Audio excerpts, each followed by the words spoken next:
নমস্কার বন্ধুরা, নবদিগন্ত চ্যানেলের পক্ষ থেকে আপনাদের সকলকে জানাই স্বাগতম। তো বন্ধুরা, আজকে সকালে গুড মর্নিং জানিয়ে আপনাদের জন্য নতুন যে আপডেট শেয়ার করতে চলেছি সেটি হচ্ছে 32,000 চাকরি বাতিল মামলা আগামীকালকেই সকাল 11টায় তপব্রত চক্রবর্তী স্যারের বেঞ্চে গুরুত্বপূর্ণ মামলা শুনানি হতে চলেছে। এই 32,000 মামলা নিয়ে কী কী আপডেট উঠে আসছে চলুন আমরা বিস্তারিত এই ভিডিওতে দেখে নেব। তবে তার আগে বলে, যারা প্রথমবার চ্যানেলটি দেখছেন, যারা এখনও চ্যানেলটিকে সাবস্ক্রাইব করেননি, আপনারা অবশ্যই চ্যানেলটিকে সাবস্ক্রাইব করে দেবেন এই ধরনের আপডেট সবার আগে সর্বপ্রথমে পাওয়ার জন্য। তো চলুন আমরা মূল পর্বে ফিরে যাই, বিস্তারিত সম্পর্কে দেখে নিই এবং মামলাটা ঠিক কত নম্বরে কখন উঠতে চলেছে এবং এই মামলা প্রসঙ্গে বিস্তারিত কি আমরা কজ লিস্টে আপডেট পাচ্ছি তার সম্পূর্ণ বিবরণ এই ভিডিওতে দেখে নেব।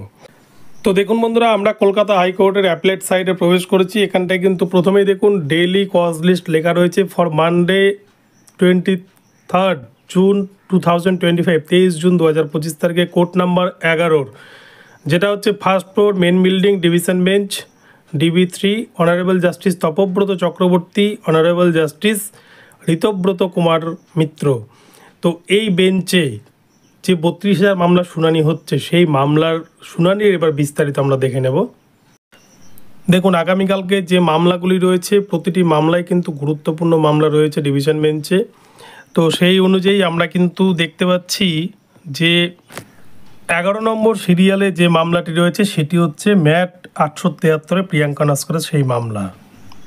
দেখুন, 11 নম্বরে যে মামলাটি রয়েছে ম্যাট 873 2023 126 PB, দুপুর 2টোর সময় কিন্তু ফিক্সড করা রয়েছে। যার অ্যাডভোকেট রয়েছেন Koushik Chowdhury, the West Bengal board primary education and others versus Priyanka Naskar and others, যেখানে কিন্তু দেখা যাচ্ছে 78টা ক্যান এখনও পর্যন্ত কিন্তু এই মামলার সাথে জুড়ে রয়েছে। তাই এই মামলার গুরুত্ব কতটা সেটা কিন্তু আপনারা বুঝতেই পারছেন। এখানে যেমন যোগ্য ক্যান্ডিডেটরা রয়েছে এই মামলাকারীরা, তেমন কিন্তু বহু টেট ফেল ক্যান্ডিডেট তারাও কিন্তু এই মামলায় অংশগ্রহণ করেছে চাকরি পাওয়ার জন্য। তো এই মামলা একটা গুরুত্বপূর্ণ বিষয় আগামী দিনের জন্য।